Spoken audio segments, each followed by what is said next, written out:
Good morning to you. This is Talk Breakfast with me, Julia Hartley Brewer. Thank you very much indeed for your company. And let's talk about, frankly, an absolutely extraordinary story. It shouldn't be extraordinary. We shouldn't be surprised by any of these things anymore. The usual woke madness from a police force. Sussex police in this case. Yesterday, they were forced, after intervention by the Home Secretary, Suella Braverman, to apologise for telling a woman not to make hateful comments about a sex offender's gender identity, after the Home Secretary told the force to focus on catching criminals rather than denying biology and policing pronouns. Now, the row broke out when some women, largely on Twitter, objected to the police force referring to Sally Ann Dixon, who was jailed for 20 years for 30 indecent assaults committed as a man on 7 children over a lengthy period of time. The piece referred to Sally Ann Dixon as a woman convicted of historic offences against children. Well, in fact, Sally Ann Dixon was born John Dixon, and it was as John Dixon that John Dixon abused 7 children over a period of years. John Dixon later transitioned to live as a trans woman, calling himself Sally Ann Dixon. However, the court heard that there'd been no gender recognition certificate. He hasn't changed his sex. He simply says that he's now a woman.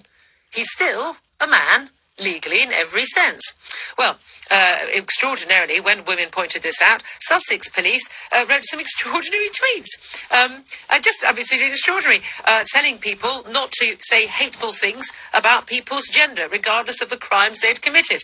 This prompted Suella Braverman, the Home Secretary, to tweet...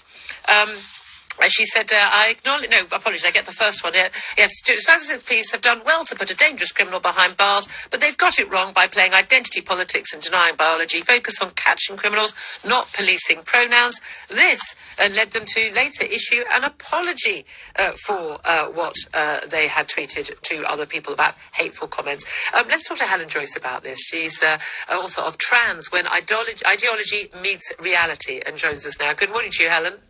It took me about 10 minutes trying to explain that story, but it is incredibly convoluted. But basically, once again, we have got a man, a sex offender, who has offended against children, being jailed. The courts, the police, the newspapers, the website all report that a woman, Sally Ann Dixon, has been convicted and jailed of these sex crimes against children when the crimes were committed by a man on children.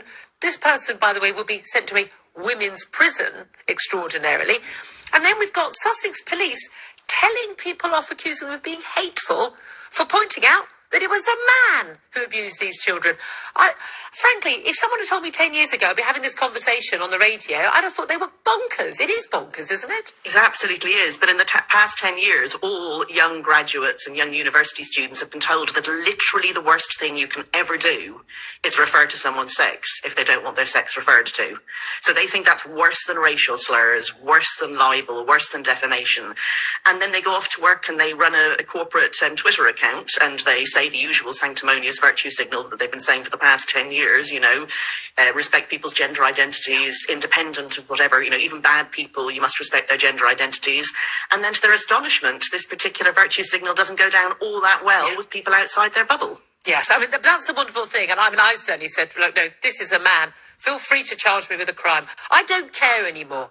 We've just had a conversation a bit earlier with Lucy Powell, the Shadow Culture Secretary, talking about how, you don't have to watch yourself. You're regulated by Ofcom.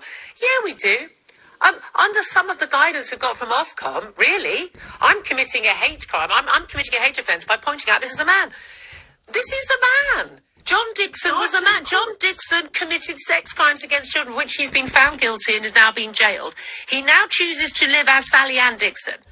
But he can call himself anything he wants, but I don't think I have to play along with it. You don't, but the courts are. So I wasn't there, I didn't do the court reporting on this, but I would wager quite a large amount of money that right the way through this court case, he was called she by the judges and the lawyers and so on. And I wonder what his poor old victims had to do. Did they have to pretend that this man was a woman, the man who had sexually... And we have seen a case with a woman who was the victim of a sex assault, having to by a claimed trans woman, again, a biological man, having been told off by the judge and threatened with being in contempt of court and facing jail time for referring to him and saying she had to actually say, I'm sorry for the word, our kids have gone to school now, had to say her penis.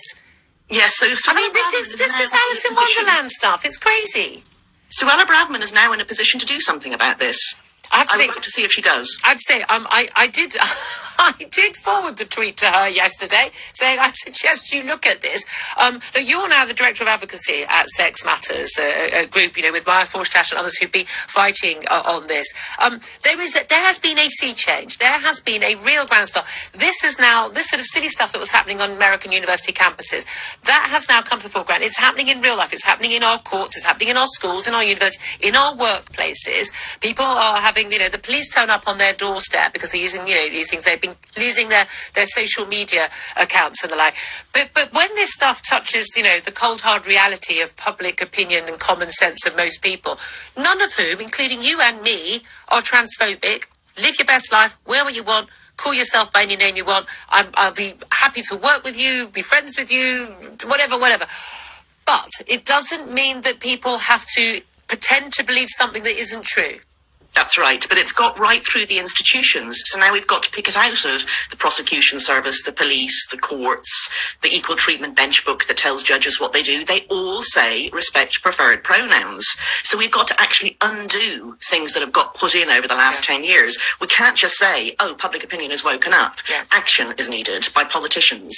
Well, indeed, and in terms of what action can be taken, Suella Braverman is the new Home Secretary. She's spoken out on these issues. I'm very impressed she actually took that tweet, making it really clear. Sussex Police embarrassed into retracting. But we do still have an issue where we've got police officers telling people that they can commit non-crime hate incidents, or that you are hateful, that you are transphobic, that you could be guilty of a crime. A lot of people intimidated into not saying things that they know to be true and factually the case about biology, because they do fear this. I have to say, I had to temper what I said for a long time. I'm at the point now I don't care anymore. I cannot. Your Twitter account. Yeah, I cannot. I mean, I circumvent a lot. I talk about something and I'll refer to them by their name instead of their actual pronouns, which I don't think this is about respect. I think this is about sanity. It's about power. They're imposing the power on us to not say what's true. That's a very good point. What should Suella Braverman, the Home Secretary, do? She should reach out to the Justice Secretary, and the two of them should look right through the justice system, from when the police investigate crimes to when people are arrested, to when they're charged, to when they're tried, to when they're sentenced, to when they're sent to prison. At every stage in that process, this nonsense is there, and it's between the two departments. And they've got to just unpack it. I mean, as you said, this man is going to a woman's jail, and it's a woman's jail with a mother and baby unit, and he's a paedophile. Sorry. Yeah, I know. I mean, it's funny. No. Hey, Helen, we've got to respect the the preferred pronouns of John Dixon, now Sally Ann Dixon. But this is the thing. We're talking about women being at risk and children being at risk in that jail as a result of this man going to a woman's jail, because he says he hasn't got a gender recognition certificate even. He's completely intact, and he's a convicted sex offender, and he's going to be behind bars with women and children. They did a risk assessment and they decided that he was so old he was no longer a risk. That's the only thing I can think. I don't think babies can run that far. Oh my God. Horrible. Helen, I didn't think this story could get any worse. Helen Joyce, thank you. Thank you for everything that you do on this. She's the author of Trans When Ideology Meets Reality. She's also a director of advocacy at Sex Matters. Benedict, help me. Benedict Spence. I can't help you. I'm a straight white man. If I pontificate on this, I'm a bigot.